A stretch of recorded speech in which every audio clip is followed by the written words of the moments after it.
Yellow just walking in the house in my road, gotta make her put it on. She don't like wearing clothes, just left Concord, North Carolina. I was licking on booty in a whole lot of vagina. Eat a boozer with some ice cream, she'll remember you. Ice Cube make it chip, shiver like the winter do. See me with the crew, I had to get some food. I see you looking like you do. Had to make a move, Started.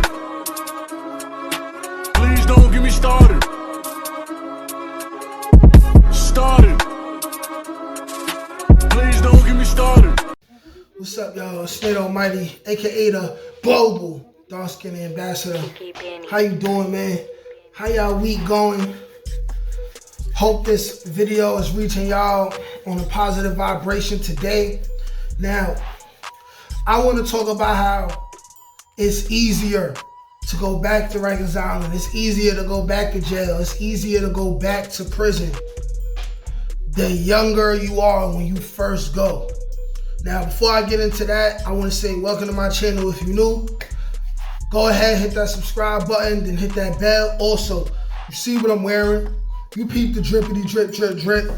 This is made by my older brother, Hosman. This is called LaCorvey, right? See the hat? See the shirt? Look at the back of this real quick. This is hard. This is hard. I know you see that. You see that, right? Now, if you're interested in getting a LaCorvey hat, you're interested in getting a t-shirt, his information is right here. Right here, you know what I'm saying? Go ahead, hit him up. Get straight down to business. We just ain't gonna be on Amazon or none of that. We cutting the middleman out, you know what I'm saying? Support black businesses. But without further ado, let's get to it. The reason why I know for sure it's easier to go back to jail or prison, right? If you already been there, is based on two things. If you go there early, and two, if you learn how to survive and thrive within said jail system, okay? Now, if you go young and you just have a horrible time and you don't condition yourself to survive and be alone because maybe you was up under your mother too much or something like that, then it might be traumatizing to the point where you are scared straight. But in all due reality, for every scared straight situation, there's probably way more people who go early and then they always come back. For example, I'm gonna talk about myself. Now, I basically started going to jail and getting locked up as soon as I started going outside every day. Now, I'm from the Brown Building, 161st Street, right? Morris Avenue, Park Avenue, Cortland area, right? Now, me being from where I'm from, violence is the status quo, crime is the status quo. If you was outside every day, you either selling drugs, using drugs, you occasionally playing sports, or you robbing people. You robbing people, you know what I'm saying? Or you shooting people for whatever reason, you know what I'm saying? From young all the way up to, I'm gonna say 13, I wasn't going outside every day. I was occasionally going outside, and even when I was occasionally going outside, I was always getting into fights, you know what I mean? Like, people like Melly Mel Baller, Rich Green, you know, a couple other people from the block, they was outside every day more than me. And you know, if you from the hood, you know that you end up becoming day one best friends with the young boys your age who used to fight all the time. Like, I used to fight Melly Mel, Rich Green, couple other people whose name I'm not gonna say because I don't like them. You know what I'm saying? At a young age. And then you grow up and these people end up becoming your friend. Now, being that, you know, like, my mother had a good job and we wasn't like poor. We wasn't like poor, you know what I'm saying?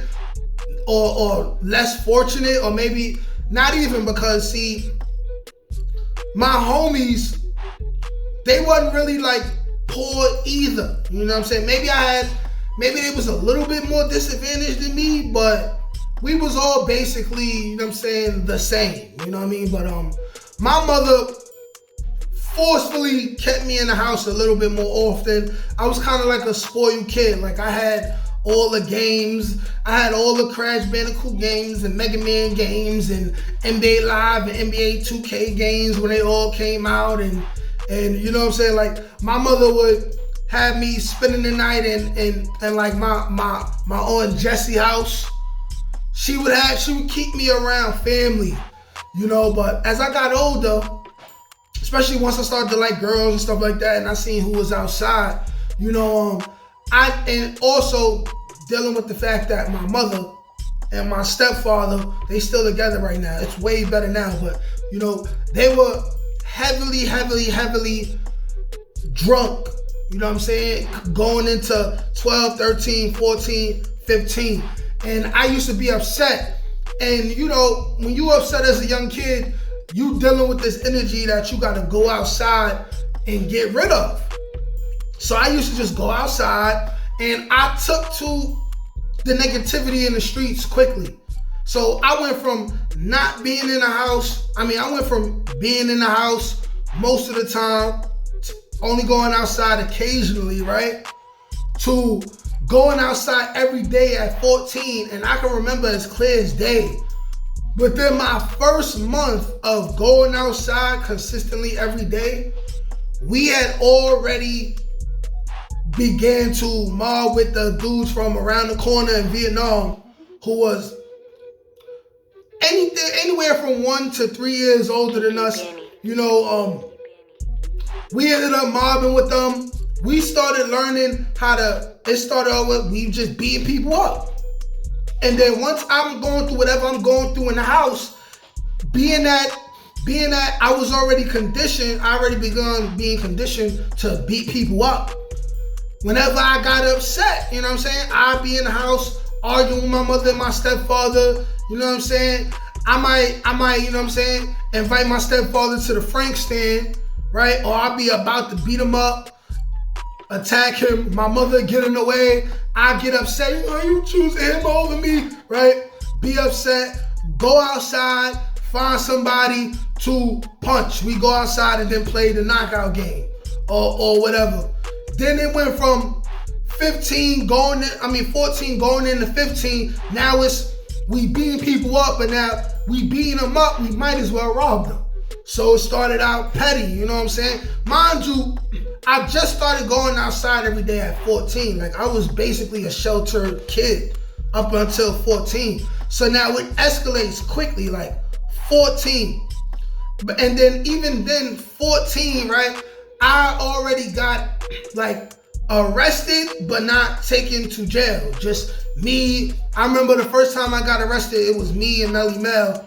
We was just running around the building, just doing dumb stuff, right? And we had no love for police, even though we ain't even really get into it with police yet. But at this current point in time, my building was so rampant with drugs and drug dealers and crime, you know what I'm saying? The police used to just do routine walkthroughs through my building. So at any random point, they could be in the staircase, they could be coming out the elevator, running into people. It was so many drug dealers that they just had the green light to just do whatever they wanted and run down, search everybody. And on this particular day, me and Melly Mel got into an argument with the police. They handcuffed us both. They realized that we didn't really do no crimes, so they took Melly to his house and then they took me to my house, right? Boom. That's 14. But at this point, we already beating people up outside in the street, everything, right? Boom. 15 now. We realized we might as well rob them. Right? So now we start robbing and now it's petty. So we start beating people up. I had this thing where I just was taking new era fitteds all the time. Like I ended up having like 20, 25 new era fitteds, all type of fitteds on my wall. And if it didn't fit me, I would just sell it or give it to somebody I know, right? I started doing that to taking wrist links off people, taking small chains to we started getting deeper and doing more violent things, pulling off, you know what I'm saying? Like the first time I burglarized somebody's house, I was 15 years old, you know what I'm saying? And then, of course, once you're dealing with robberies, you realize that you get more accomplished and you can make more money if you start playing with guns. So we start playing with guns, you know what I'm saying? I remember the first gun I ever held in my hand, right, was a silver and black P89 pistol. First gun I ever held in my hand, you know what I'm saying? P89, right? So it already escalated very, very quickly. And then 15, in the middle of the summer, right, with me having a summer yummy, I end up catching a charge, going to Spofford. 15 years old. I spent 2 weeks in Spofford, and in my opinion, Spofford was light. We had the jumpsuits on, we was eating. I almost got into a fight with, this is the first time I ever had met a folk. I almost got into a fight with a folk, right, a GD. I never even knew that was. I just knew that this folk was real cool with a Crip that was in it. I almost got into a fight with him, but I ended up going home like the next day, right? So in my opinion, it was light. It was light. So now I'm home. I'm still 15, but I had just turned 15 when this happened. It's light now. So now once you go home and you already been in Juvie, you already been to Spofford, right? Anybody who was there was like, it was like a graduation. It's like, yo, listen, you're a real G now. You're a real G now. You've been to Spofford, right? And the dudes who didn't go to Spofford, they in a way like they look up to you. It's like, it was like a rite of passage. So now we playing with guns even more, putting guns in people's faces, robbing them. On top of that, now I'm a sophomore in high school, right? So I'm a sophomore in high school. I'm meeting up with my boys every day. We beating people up. We doing reckless things. I ends up going back to Spofford, chilling in Spofford. At this point, Spofford is like an intake building before you go to Horizon. So in Spofford, I go to Horizon. I make it to Horizon. I survive. You feel me? I lived good. I earned a reputation for myself. I was chilling, you know what I'm saying? Chilling, Gucci, right? Nobody was slapping me up. Nobody was extorting me for my butter crunch cookies and my sandwiches that they give us at night. My apples, none of that, right? So I then go home and I had even more clout amongst my peer group. At no point was I afraid of what was going to happen to me in Horizon. I was even prepared. I felt like, because my co-D, Payne ended up copping out to a 1-3, right? I thought I was going to have to cop out to a 1-3. I ended up going home after like 6 months. So now I'm like, yo, I'm not worried about none of this, right? So now I'm home. I got even more clout amongst my peer group. And then I end up, somebody keeps sending me messages while I'm talking. But then I end up home for a year straight. I'm on 5 years probation. But in the middle of this, I'm still running the streets. At this point, like I said, it escalated from using guns to rob people. Now I'm witnessing the people who I grew up with. People my age, some of them younger, right? We all in this together.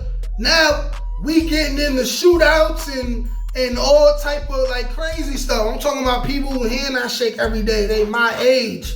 I personally know that like this person killed somebody, but this person is 15, 16, 17 years old. You feel me? Like it just escalated. Then on top of that, I'm in high school. We start in trouble every day. We fighting, still robbing people. We wilding. I end up going to Rikers Island. Now, I'm in Rikers Island, although I had a rougher time because Rikers Island is rougher than any Juvie, period. I still ended up living and learning to bid, learning how to survive, learning to build up enough of a reputation to where I don't gotta worry about being oppressed every day by other people within the crib. You know what I'm saying? And the only thing that kept me from going back to jail is sheer will. Because I know how to bid, like I know how to do this. And what I'm saying is that the reason why I ended up on Rikers Island at 17 is because I got locked up at 15 and I survived. I managed to have fun, have smiles. I managed to be a part of the successful peer group, the dominant peer group. You know what I'm saying? I managed to do that. So once you do that, you realize subconsciously that anytime you go back to jail, that's what you have to do. You got to reach a certain status called violence, you know, this, that, and the third, and then you'll be good. You'll be great. And I say that to say this. If you're, especially for the fathers who have sons and in their sons' lives, and including the mothers who have sons, all right? If you can manage to keep your children out of jail by 17, 18 years old, right? Unless they're completely stupid and they wild out and do something that was totally illogical, they probably will never go to jail or prison. I ended up going to jail and prison because not blaming my mother, but my mother was a single mother who's dealing with a son who his father died, who would have been able to discipline him right? Her man is a drunk, and they both drunks at the time. It was nobody to really keep me busy doing other things, you know? So I ended up outside in the streets at a young age, and it just escalated and it went left, you feel me? Like, so if you can keep your children out of jail for the first 18 years of their life, chances are they're not gonna go to jail. Chances are they're not going to go to jail, and you won't have to feel like you failed your kids. You won't have to feel like you failed your kids, you know? It's much easier to go back to jail, go back to prison, go back to Rikers Island the younger you start going to jail. Like, share, comment, subscribe, peace.